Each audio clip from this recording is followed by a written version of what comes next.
The death of Iran's Major General Qasem Soleimani in a U.S. airstrike is reverberating around the world.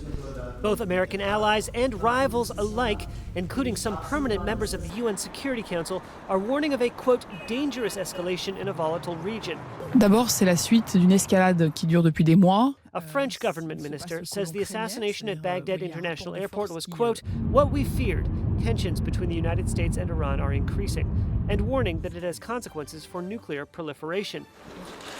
A Chinese government spokesperson called on all parties, quote, especially the United States, to remain calm and exercise restraint.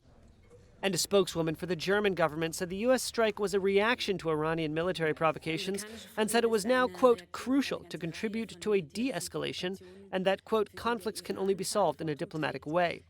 Qassem Soleimani was the commander of the Quds Force, an elite unit within Iran's Islamic Revolutionary Guards Corps. And in the United States, where he is blamed for orchestrating or influencing attacks that have killed American soldiers, the fallout is coming swift.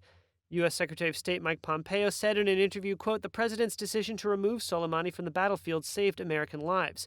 Republican allies of the president, such as former UN Ambassador Nikki Haley, applauded the reaction and called it, quote, the strong and right thing. No U.S. Democratic leaders or presidential candidates are shedding tears for Soleimani either, but they are warning against reckless and unauthorized military action. Democratic House Speaker Nancy Pelosi decried targeting an Iranian government official without seeking congressional approval.